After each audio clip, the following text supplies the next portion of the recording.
Kita masuk ayat yang keempat ya. A'udzubillahi minasyaitonirrajim. Bismillahirrahmanirrahim. Wa ma tafarraqal ladzina utul kitab illa min ba'di ma ja'atuhumul bayyinah. Terjemahannya, ma-nya itu tidak artinya sedang. Tafarraqa yaitu berpecah atau bercerai. Alladzi orang-orang utul kitab yang didatangkan kepada mereka kitab, melainkan illa min ba'di, kecuali setelahnya ya didatangkan, ja'athum didatangkan kepada mereka al-bayyinah. Al-bayyinah itu penjelasan ya, atau bukti yang nyata. Ya, penjelasan itu termasuk Nabi Muhammad. Bukti nyatanya hidayah itu ya dengan adanya Nabi Muhammad. Jadi dulu itu ibu-ibu, orang-orang kafir ini mereka itu bersatu. Orang Yahudi, orang Nasrani, orang-orang musyrik. Nah, baru sampai datangnya al-bayyinah, itu penjelasan. Nah, setelah penjelasan ini baru mereka bisa terpecah. Dulu kan ada orang Yahudi ini atau ahlul kitab yang awalnya beriman, setelah datang Nabi maka tetap menjadi orang yang beriman. Ada yang dulunya beriman, justru setelah datangnya Nabi Muhammad mereka tidak mau beriman. Ada yang dulunya mereka itu kafir, tidak percaya, tapi setelah Nabi menjelaskan mereka menjadi orang yang beriman. Nah, ada juga yang dulunya kafir dan tetap juga kafir, gitu ya. Ya, jadi ada yang menunggu-nunggu itu, ya, menunggu kapan Nabi itu datang.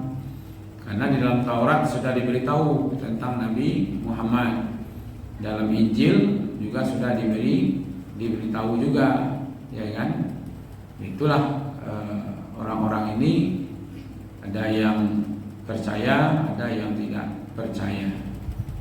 Kata Buya Hamka, ahli kitab itu akan terpecah setelah penjelasan tentang Islam itu datang. Akhirnya nanti mereka itu bisa saling menyalahkan, ya kan? Karena Nabi Musa sudah menyebut di dalam Taurat, Nabi Isa sudah menyebut di dalam Injil, ya kan? Cuman karena datangnya Nabi Muhammad bukan dari golongan mereka, maka mereka menolak gitu. Awalnya mereka menerima, cuma ngecek dia, oh ndak sekampung ya Pak kira, ya nak, oh ndak sealumni kiranya, ya kan, oh ndak sejamaah pada gitu ya, oh banyak ohnya tuh, ya kan. Jadi perangai-perangai Nasroko itu tuh lahadu aja dulu tuh, ya kan, yang kampung nisme, apalagi sasekolah, alumni, gitu ya. Lalu kalau ditanyakan kenapa mereka menolak Nabi Muhammad, ya kan? Ya pertama memang mereka itu iri saja, harusnya dari golongan mereka.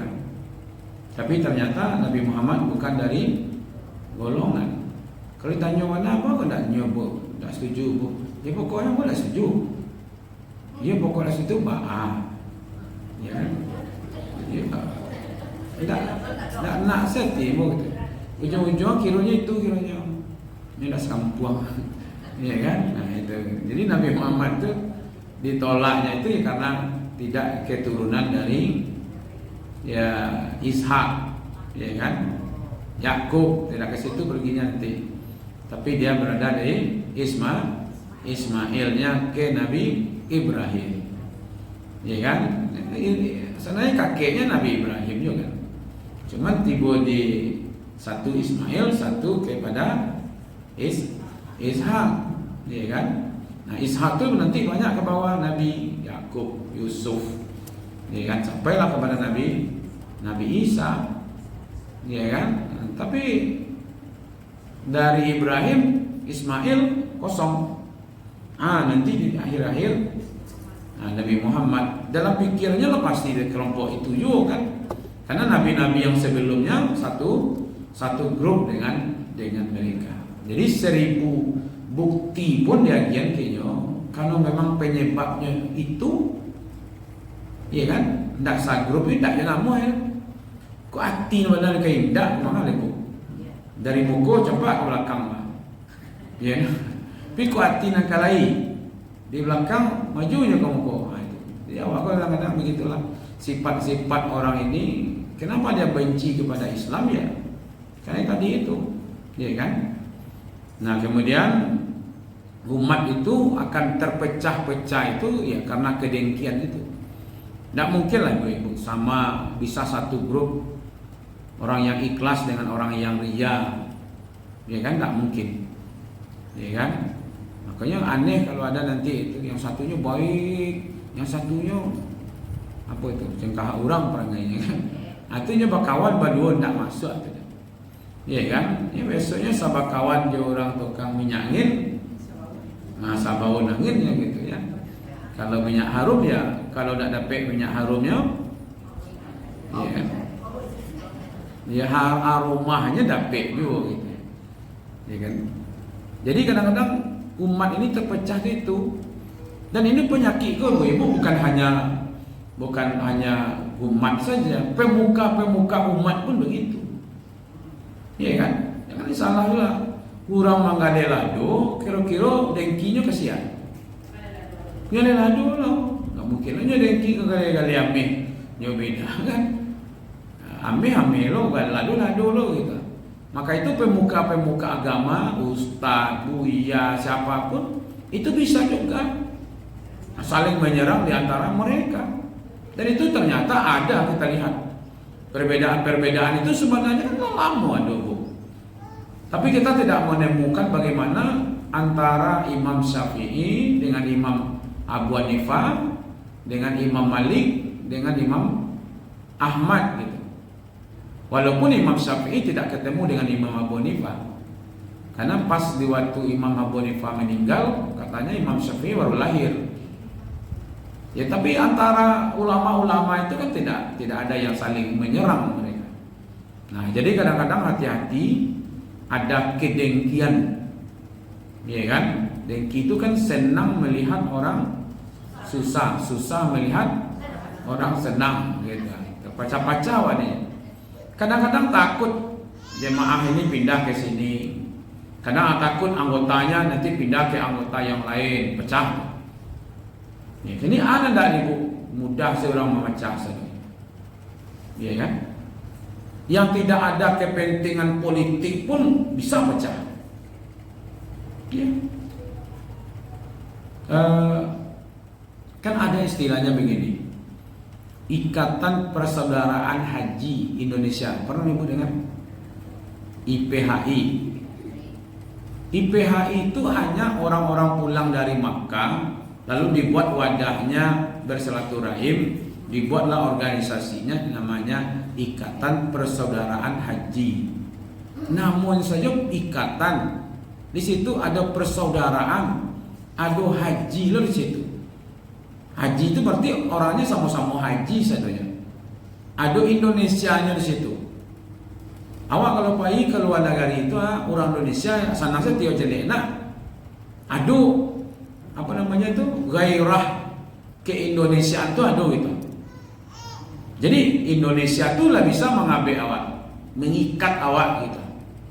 Apalagi persaudaraan, ya kan? Haji banyak sekarang ini antara jemaah haji kelompok-kelompok itu dia melakukan arisan lah bersama, ada kan? Saya pernah diundang tuh, ada pengajian kelompok jamaah haji tahun 2022. Haji itu sendiri bisa menyatukan. Ternyata Ikatan Persaudaraan Haji, pimpinan pusatnya itu, pengurus pusat itu pecah, Bu. Saling merabui kantua pengurus. Nah, padahal Ikatan Persaudaraan Haji. Jadi kalau sekarang ini ada yang pecah, yang politik lah banyak, kan? Partai-partai politik yang pecah banyak. Organisasi-organisasi pemuda lah banyak yang pecah. Ikut yang tidak ada kepentingan dunia sebenarnya, tapi karena dibawa pecahnya itu, ya kan? Nah itu menunjukkan sebenarnya kedengkian, keirian itu bisa memecah gitu. Nah ini yang dikatakan sebenarnya kenapa orang-orang ahlul kitab itu bisa pecah, karena tadi itu ada yang menerima, ada yang menolak gitu. Nah kata Jalalain, iman pada Nabi tidak terpecah, tapi setelah datang baru mereka terpecah. Kalau awal-awalnya mereka hampir kompak saja, Bu. Sekarang ibu bisa tidak membedakan Yahudi dengan Nasrani? Kalau hari ini Amerika itu banyaknya Yahudi atau Nasrani? Hah? Yang berkuasa sekarang ini di dunia ini Yahudi apa Nasrani?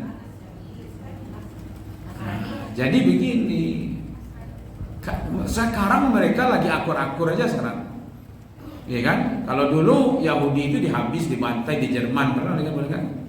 Ada peristiwa Nazi dulu kan? Nah sekarang kebetulan Yahudi Nasrani itu berkolaborasi. Musuhnya siapa? Islam. Kalau nanti Islam kuat, mereka itu bisa saja nanti itu, Bu. Justru mereka pecah, nanti gabung pula dengan Islam dulu begitu. Sekarang mereka gabung kolaborasi, yang dimusuhi bersama adalah Islam. Nanti kalau mereka pecah antara Yahudi Nasrani itu, satu di antaranya nanti gabung dengan Islam, itulah jadi musuh. Dan itu begitulah yang terjadi gitu. Ya kan? Maka itu kita ini umat Islam, Allah itu menyatukan kita. Nabi Muhammad itu menyatukan kita. Ya umat Islam itu kan Tuhannya Allah kan, nabinya satu, itu Nabi Muhammad. Kiblatnya satu, Al-Qurannya satu. Jadi sebenarnya tidak ada peluang orang memecah kita. Kalau lain Tuhannya satu, nabinya satu, Al-Qurannya satu, gitu ya. Kiblatnya satu juga. Malah kita punya amalan 5 kali sehari semalam yang menyatukan kita. Apa itu? Sholat berjamaah. Jadi kedengkian itu bisa memecah kita. Coba bayangkan berbahaya enggak itu? Ya kan, dengki itu bisa memecah orang yang bersatu karena Allah, bersatu karena Nabi Muhammadnya satu, bersatu karena Al-Qurannya satu, bersatu karena kiblatnya satu. Tapi gara-gara ada bibit dengki, ya kan? Nah, maka itu yang menghalangi mereka sehingga mereka berpecah gitu. Jadi alasan pertama terjadinya perpecahan itu adalah karena kedengkian. Kedengkian itu bisa karena garis keturunan. Nanda seketurunan Jawa, itu dah wadah senang lah. Bisa saja karena pengaruh kampung, ya kan? Hanya sekampung lah gitu. Bisa saja nanti karena alma mater, ya kan? Ada nggak seperti itu tuh? Itu dia, ya kan? Nah itu. Oke, lalu kita lihat pamannya. Obatnya apa kira-kira tuh? Supaya tidak muncul rasa dengki yang menyebabkan perpecahan itu, ya obatnya ya kita ini harus menerima keadaan kita masing-masing, ini harus terima. Ada anak kayu, ada anak miskin, iya kan? Ada yang ya mungkin kampungnya di situ asalnya, dan Amor Rasul tidak dulu ibu-ibu memilih Amor Rasul. Pernah ibu mengajukan dulu, ambo kampung ambo dari siku lah ya Allah gitu. Pernah enggak? Enggak ada kan. Mau kulit hitam enggak dulunya mendaftar dulu. Orang yang kulit putih itu mendaftarnya supaya kulitnya putih, tidak ada. Itu sudah ditentukan oleh Allah. Untuk apa iri gitu? Iri karena hartanya, tidak kepindah juga kawan. Iri gara-gara mobilnya, pindah auto itu kawan. Iri wak di jabatan orang, apa ya pindah kawan, tidak. Nan parahnya itu, bu, nyu tidak lo berharap dah, tapi nyu sakit setinya. Kau tak mau nak lo nio dah kita. Tapi jangan nio yang lapek, itu kan parah tu. Orang lain tak boleh dapet, tapi nyo tak lemah dah. Tapi kalau jalan lo, nyo tak suka orang lain karena nyo ingin dapet gitu. Akan berarti ada keinginan nyo. Kau tidak lo dah kadang-kadang, ya kan? Kalau mau nak lo nio, tapi bakal tak nio bu je sian tu. Ya pokoknya jangan nio lah. Ya lain lah gitu ya. Ditanya ya pokoknya, kalau lah pakai pokok tu dah ada tutup saya diskusinya itu, ya kan? Nah itu penyebab perpecahan di kalangan umat adalah dengki. Untuk menghantam penyakit dengki itu adalah dengan menerima keputusan Allah. Allah yang mengayakan, Allah yang memberikan derajat kepada dia, Allah yang memberikan dia jabatan, ya kan? Kalau Allah berkehendak awak dapat, apa sulitnya ibu? Kalau untuk menjatuhkan seseorang itu gampang bagi Allah, tentu untuk menaikkan seseorang itu gampang. Tak ada yang sulit. Nah, cuman kalau itu kita mau memperbaiki diri kita, termasuk kita di pengajian ini, buanglah rasa dengki dan segala macam itu saling menjelekkan, ya kan? Nah, kalau seandainya ibu-ibu ada rasa tidak senang melihat orang lain senang, itu hati-hati. Kalau ada orang baca itu, dia awak kesuksesan anaknya lah lulus, anaknya dapat kerja, anaknya tinggi nilainya, anaknya begini, begini, ya kan? Lalu hati awak saya lama mendengar itu sebenarnya ada bibit tu. Ada bibit tu. Nyo harusnya mendengarkan itu dia senang gitu. Karena orang yang bercerita ini adalah sahabatnya sendiri, orang yang selalu bersamanya. Itu satu ya. Yang kedua, kalau kita sudah pernah berharap hal-hal yang ada pada orang lain, itu hati-hati. Ada orang membeli ko, wah inginlah seperti itu gitu. Ada orang memakai ko, wah inginlah seperti itu. Itulah hati-hati itu akan muncul tuh satu. Jadi mengharapkan, ya kan? Nah kalau dia tak dapat juga, nanti akan muncul nyo berharap nikmat kok hilang dari orang tu. Di sama-sama dah dapat selai gitu. Iya kan? Hah? Itu pokoknya dia ndak awak ndak lo gitu. Ada seperti itu. Jadi mengharap ada keinginan awak. Kau ndak setuju je orang tu. Pokok dapat hilang. Ya, padahal kurang kehilangan, ndak lo kinyo pahinya dong. Nah, tak. Di pencari orang dapat berita hilang tu saja, ya senang saja itu. Nabi kok, ni tahu lo ibu iyo. Banyak banyak bandar deh. Ya kan? Kalau seandainya berharap nikmat orang itu dah pindah kepada kita, itu lebih berbahaya. Sekurang-kurangnya nanti nyo carian jalan supaya orang tu jatuh, kemudian nikmat itu pindah kepada dia, ya kan? Nah maka dari itu ibu-ibu tidak ada saling mendoakan. Ternyata saling mendoakan di antara kita itu menghapus dengki. Tidak mungkinlah ibu mau mendoakan orang lain kalau awak tak senang jadinya. Mungkin tak kira-kira? Hati awak saya mengerti macam dia itu kalau doa Allah, ya Allah, mudahkan sampai ke Makkah ya Allah itu. Awak saya tak senang jadinya, tak kamu mungkin. Ya kan? Maka itu mendoakan orang lain itu bisa menjauhkan dari sifat dengki. Dia timbal balik saya itu. Ya kan? Orang pendengki kepada seseorang tak mungkin dia mendoakan yang baik-baik. Kalau dia mampu mendoakan saudaranya yang baik-baik, maka dia sebenarnya sudah bisa menghapus sifat dengki di dalam dirinya. Coba buka surat yang ke-59 ayat 10 itu. Surat yang ke-59. Surat apa itu? Al-Hasyr. Oke, ayat yang ke-10.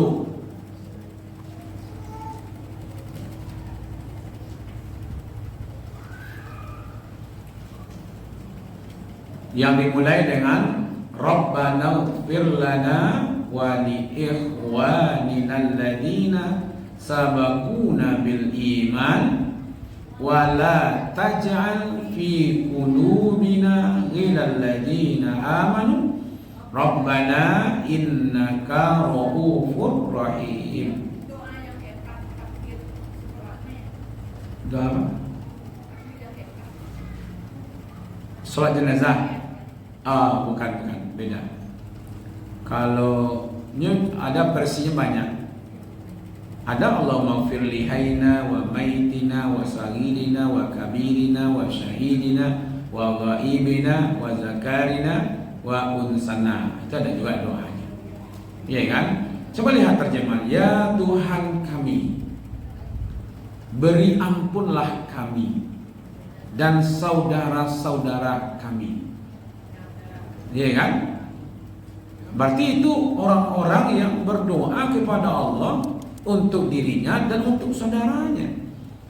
Baik saudaranya itu yang lebih duluan beriman daripada dia kan? Dan jangan engkau biarkan kedengkian dalam hati kami terhadap orang yang beriman. Jangan ada rasa dengki dalam hati awak terhadap orang-orang yang beriman. Karena orang beriman itu imannya kepada Allah yang sama jawab. Imannya kepada Nabi Muhammad, kita juga beriman kepada Nabi Muhammad. Dia beriman kepada kitab Al-Quran, kita juga beriman kepada kitab Al-Quran. Kalau dia berkiblatnya ke Baitullah, kita juga berkiblat ke Baitullah. Nah, maka itu doanya jangan engkau jadikan wala taj'al fi qulubina. Ya kan? Jangan engkau biarkan dalam hati kami itu ada sesuatu yang buruk, ya, kedengkian, ya kan? Jadi kita ini harus berdoa ibu-ibu supaya, ya kan, kita tidak dijangkiti oleh penyakit dengki. Itu berasalah di lingkungan awak masing-masing. Ya kan, awak bertetangga depan, samping, kanan, kiri, ya kan, kira-kira. Kalau ibu tidak tahu, boleh ibu pakai topeng sekali. Tu tanya ke tetangga sebelah ni, kenal ibu pulang, jawab. Aku mentar orang kira-kira tentang diri kita, gitu ya. Apakah orang bahagia dengan keberadaan kita, atau orang dengki, sakit hatinya jadi awak. Segala macam kan. Nah, coba yang itu kita yang tahu itu, ya kan? Maka itu orang-orang yang beriman itu bisa bersatu jika tidak ada rasa dengki di antara mereka. Jadi orang-orang kafir tadi itu, baik ahlul kitab, Yahudi, Nasrani, musyrikin itu bisa berpecah belah, ya kan? Kalau mereka sudah memiliki rasa tidak senang kepada orang-orang lain yang lebih daripada mereka. Maka itu obatnya tadi adalah berpegang teguh dengan agama Allah. Agama Allah itulah yang dijelaskan oleh Nabi Muhammad, ya kan? Ini sudah biasa ya, surat Ali Imran ayat 103 itu. Ada kalimat di situ, waqtasimu bihablillahi jami'a wa la tafarraqu, ya kan? Berpegang teguhlah dengan tali agama Allah, hablu, ya kan? Ada 3 di situ tuh ibu-ibu. Udah buka ayatnya? Surah Ali Imran ayat 103. Wa'tasimu itu adalah berpegang bihablillahi. Hablu itu artinya tali, ya.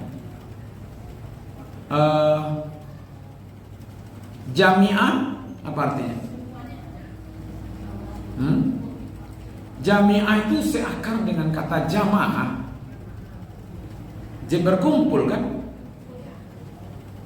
Satu orang datang, lalu dia berkumpul. Berarti kan yang satu itu menyatu dengan yang lain, menyatu, akhirnya mereka bersatu. Jadi wa'tasimu bihablillah itu artinya bersatu, jami'ah artinya bersatu juga. Wala tafarraqu, jangan bercerai. Artinya jangan bercerai itu artinya apa? Berarti bersatu juga gitu. Tidak boleh serak-serak, berarti bersatu di situ.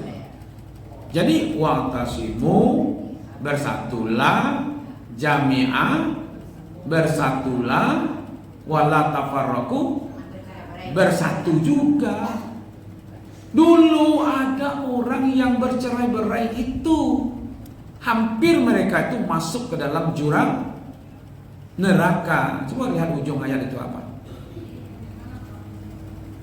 Wazkuru ni'matallahi 'alaikum id kuntum a'da'an fa'alafa baina qulubikum fa'asbahtum bi ni'matihi ikhwana wa kuntum 'ala syafa hufratin minan nar. Lihat itu. Hampir-hampir kamu masuk ke dalam neraka, api neraka itu. Kenapa dikatakan hampir masuk?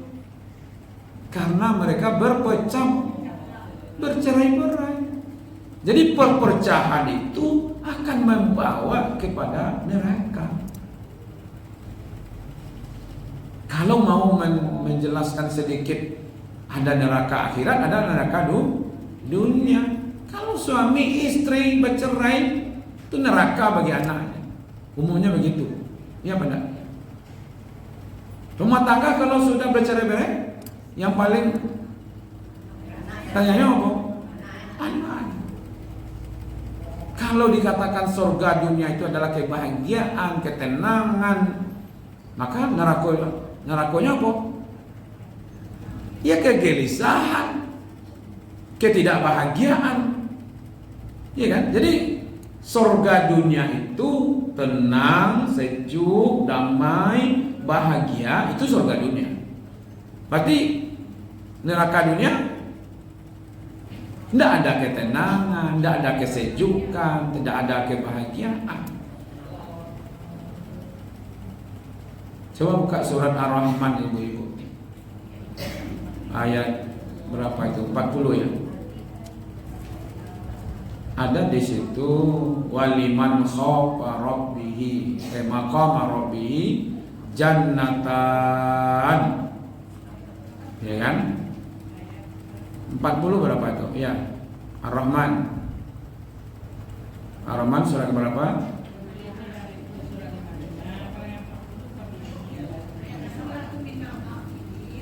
Coba lihat lagi apa? Waliman asal katanya di situ.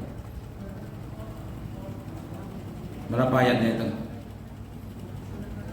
Waliman dan untuk orang-orang yang sofa maqama rabbih jannatan di belakangnya.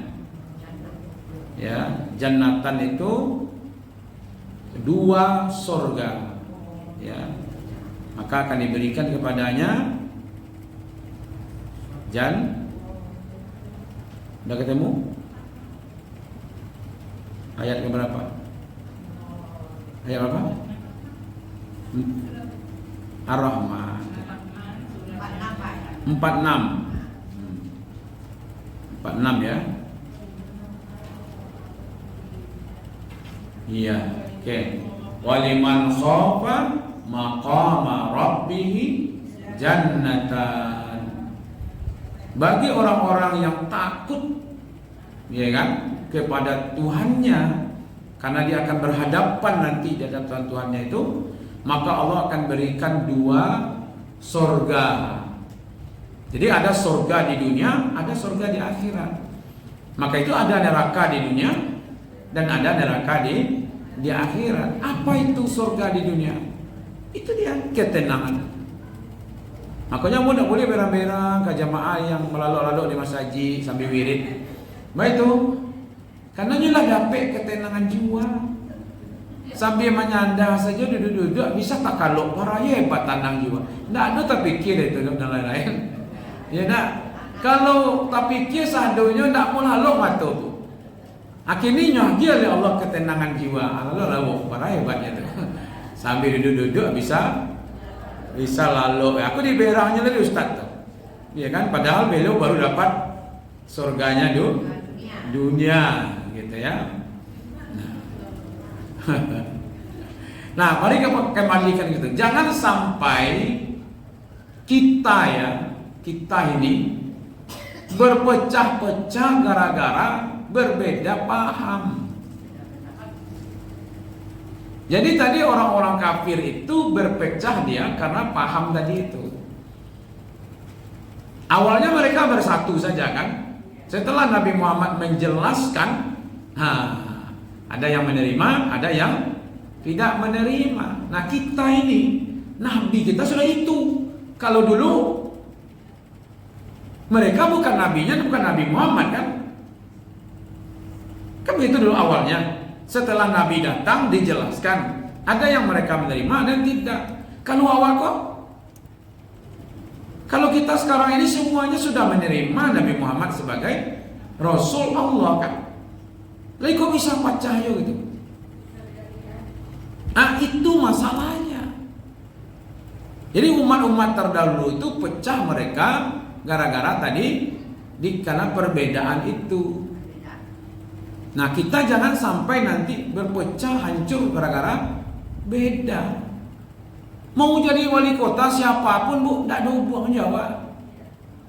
Nangka jadi kota inyo. Awak sakit hatinya 5 tahun, inyo menikmati jadi wali kota 5 tahun. Gara-gara berbeda pilihan. Awak pilih nomor 1, nomor 2, nomor 3. Atau kalau saling dalam masa perasaan nak jadi kota ndak do di antara awak kau. Iya ndak bu? Atau awak lo heboh ni kan?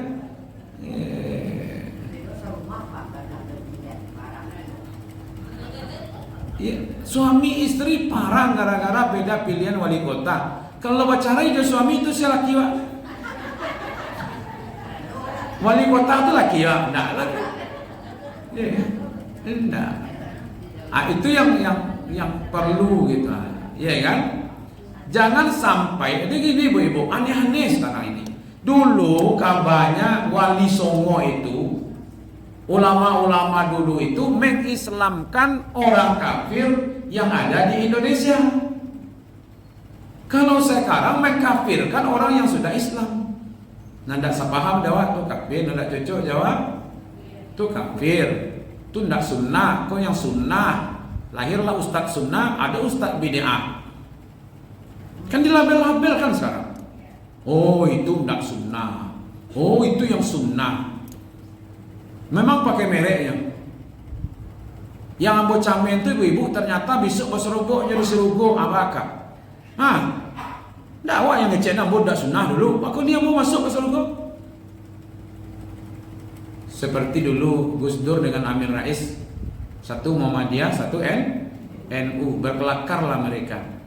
Kecek orang Muhammadiyah, kok bisa lah orang NU itu masuk surga? Nyo banyak saja perbuatan bid'ahnya. Kok nan tahlilan lah, nan yasinan lah, yang haul lah, istighosah lah. Kok bisa lah? Kecek orang NU, kecek Gus Dur. Terkaji lah nyo. Kok bisa lah orang Muhammadiyah itu masuk surga aja? Padahal amalnya minimal, ya kan? Tidak ada doa-doa, tidak ada zikir-zikir, ya tak? Istighosah sama tidak ada. Ada tak Muhammadiyah kumpul di lapangan tu zikir bersama-sama? Tidak ada. Kira sama-sama masuk surga keduanya apakah? Ya tak? Awal lebih berang-berang di di dunia. Jadi sudahlah, ya kan? Itu organisasi saja tuh Bapak Ibu-ibu ya. Jangan menyebabkan kita nanti gara-gara kelompok-kelompok yang menyebabkan kita tidak bersatu. Padahal kita punya Allahnya satu, Nabinya satu, Al-Qurannya satu, kiblatnya juga satu. Dan setiap hari kita diajar untuk bersatu, ya kan? Ini poin pentingnya sebenarnya ingin dikatakan bahwa orang-orang yang berpecah belah itu, ya kan, karena mereka ada kedengkian di dalam hati mereka, ya kan? Kedengkian itu akan memunculkan rasa takut, Bu. Takut kita kehilangan ini, takut kehilangan ini, ya kan? Sehingga bahwa tidak bisa menerima, ya kan? Nah, orang-orang Yahudi dengan kitab Tauratnya, orang-orang Nasrani dengan kitab Injilnya, ya kan? Mereka itu terbelah pemahaman mereka setelah datangnya Islam. Penyebabnya karena tidak satu keturunan. Karena Nabi Muhammad bukan dari keturunan mereka yang tadinya dirindu-rindukan, ya kan? Sekarang menjadi yang dibenci, ya kan? Ada yang beriman, ada yang bersekukuh dengan kekafiran, ada yang mulai ragu-ragu, ada yang menunggu-nunggu, Bu. Tunggu-tunggu dulu, kalau mereka beruntung rasanya terima, kalau tidak beruntung melak lain. Nah, itu ada seperti itu, ya kan? Nah, itu terjadi semua itu gara-gara kedengkian. Lah, itu ayat yang